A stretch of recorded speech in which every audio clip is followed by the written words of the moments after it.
اعوذ باللہ من الشیطان الرجیم سبحان اللہ بسم اللہ الرحمن الرحیم۔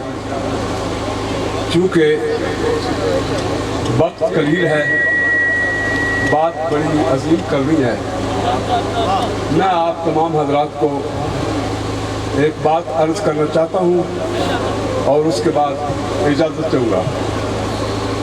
اللہ تعالیٰ نے مجھے توفیق عطا فرمائی کہ امسال اسی سال اللہ کریم کا خاص فضل اور خالد صاحب کی مہربانی سے حکم ہوا میں حضور غوث پاک رضی اللہ تعالیٰ عنہ کے دربار شریف پر حاضر ہوا۔ سبحان اللہ۔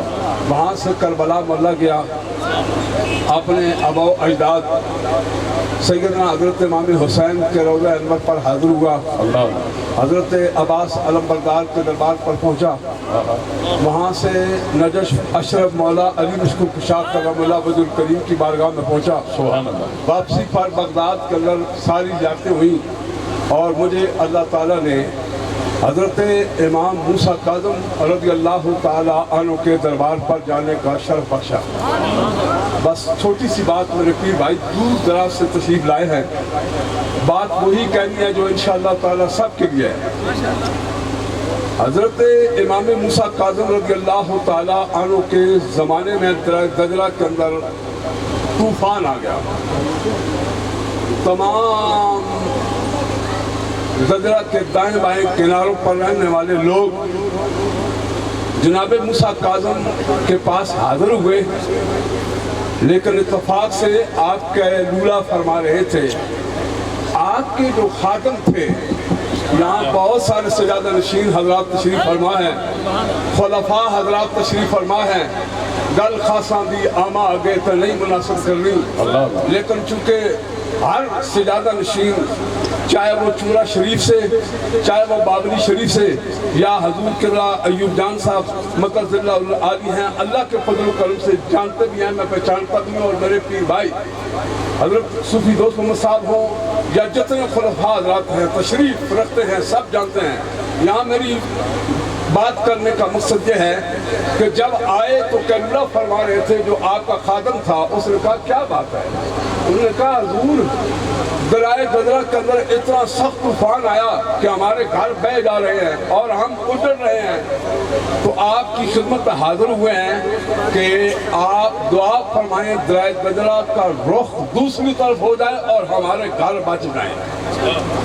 آپ کا جملہ فرما رہے تھے تو آپ کا جو خادم تھا، نام بھی اللہ کے فضل سے جانتا ہوں، لیکن اس لیے کہ آپ بھی تھوڑی جستجو رکھیں، خاموش ہوں۔ جب آپ کے خادم نے کہا کہ حضور آرام کر رہے ہیں، جب جاگیں گے تو میں تمہاری درخواست پیش کر دوں گا، انہوں نے کہا اب مشکل وقت ہے اور آپ کہتے ہیں کہ پیر صاحب آرام فرما رہے ہیں، امام صاحب آرام فرما رہے ہیں، لہذا ہمیں درائے دجلہ لے رہا ہے، بہا کر لے جا رہا ہے، ہمارے گھر ختم ہونے والے ہیں، مہربانی فرمائیں، ہماری ملاقات فرمائیں۔ آپ نے فرمایا اچھا جب جاگیں گے تو میں درخواست کروں گا۔ وہ لوگ چونکہ بڑے پریشان تھے، پریشان نہ ہو، اللہ کا شکر ادا کرو کہ ہمیں نائب معصوم خواجہ محبوب الہی مل چکے ہیں۔ سبحان اللہ۔ پریشان تو وہ ہو جس کو کوئی نہ ہو، اللہ کے فضل سے ہمارے اتنے ہمارے سروں پہ تاج بن کے بیٹھے ہوئے ہیں۔ میں آپ کو یہ بات بتانا چاہتا ہوں کہ عزیزان گرامی، جب مرید نہ رہے تو آخر آپ کے خادم نے کہا اچھا میں آپ کو ایک بات بتاتا ہوں، اگر مہربانی کرو تو میں حضور جب جاگیں گے تو بتا دوں گا، لیکن یہ بات لوگوں نے کہا بتاؤ کیا کہتے ہو؟ آپ نے فرمایا ایسے کرو کہ درائے دجلہ کے پاس چلے جاؤ اور اسے جا کر کہنا کہ حضرت امام موسیٰ کاظم کے نوکر کے سر کا واسطہ تو کا رستہ بدل دے۔ سبحان اللہ، اللہ اکبر۔ پیران عظام سنیے، خلفاء حضرات سنیے، سجادہ نشین حضرات توجہ فرمائے۔ آپ نے فرمایا میرا پیغام لے جاؤ اور جا کر کہنا درائے دجلہ کو کہ حضرت امام موسیٰ کاظم رضی اللہ تعالیٰ عنہ کے نوکر کے سر کا واسطہ تو اپنا راستہ بدلی کر لے۔ ہم آئے ہیں امام موسیٰ کاظم کی بارگاہ میں اور یہ خادم اور نوکر کہتا ہے کہ میرے سر کا واسطہ دے رہا ہوں۔ آخر وہ گئے، جب دریا کے کنارے پر پہنچے تو دریا کو خطاب کر کے کہنے لگے اے درائے دجلہ سن لے، ہمارے امام تو تشریف فرما ہے کہ فرما رہے کے نوکروں کا سر کا واسطہ تو اپنا رخ بدلی کر رہے.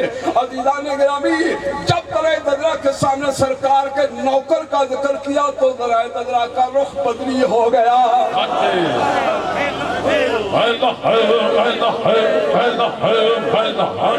اگر اب بھی آپ نے اللہ کا ذکر نہیں کرنا تو جو سمجھتے ہیں وہ سمجھ رہے ہیں. تو کب کرو گے پیر بھائیو؟ خواجہ معصوم صاحب رحمۃ اللہ علیہ کے سامنے جب مطلب کی بات آتی تھی تو وجل آ جاتا تھا. آج آپ کی حرکت میں آئے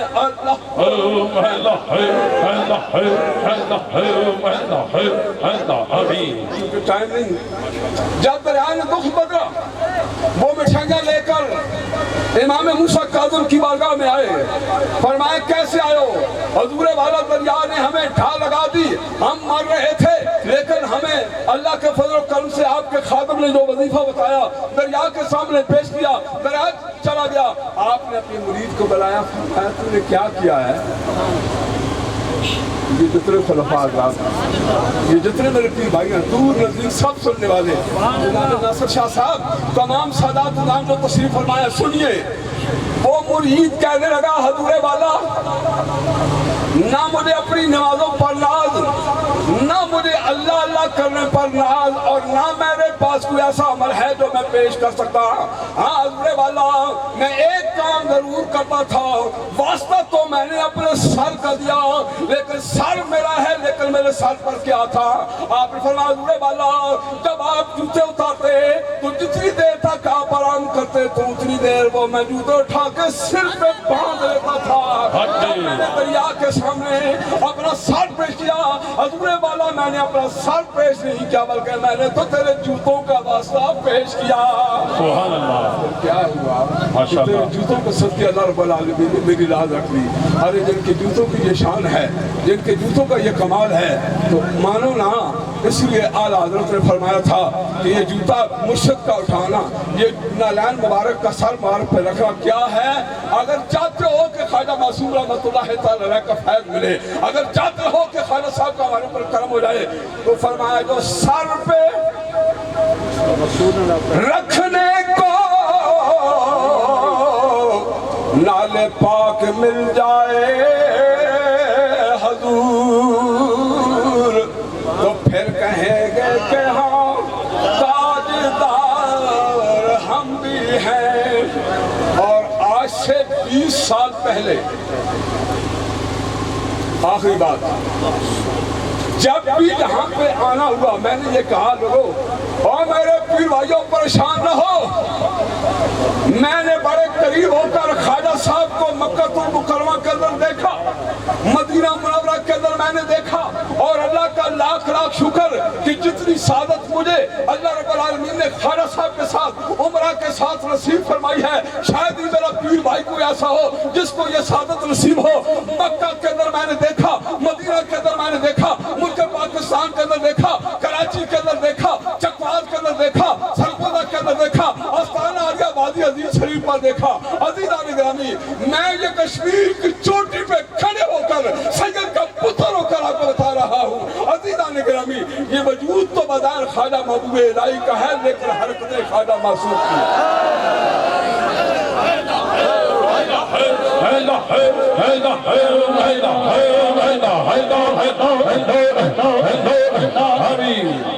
اپنے پیر بھائیوں کو ایک بات بتا کے اجازت چاہتا ہوں, خدا را مشن معصوم کے لیے جتنی کوشش خواجہ صاحب کی ہے شاید ہی کوئی آستانہ اس طرح کر رہا ہو, لیکن میں یہ آپ تمام حضرات کو یہ بات کہہ کے اجازت چاہتا ہوں, بڑے صاف دل ہو کر سینہ کشادہ کر کے آپ میری بات کو سنیے. فرماتے ہیں دریا وچ جے ہوئے پانی تے وچ وڑنا نہیں چاہیے.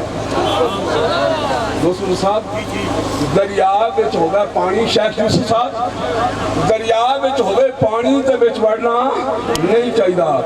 جس نو دے عزت اللہ پھر سڑنا نہیں چاہیے.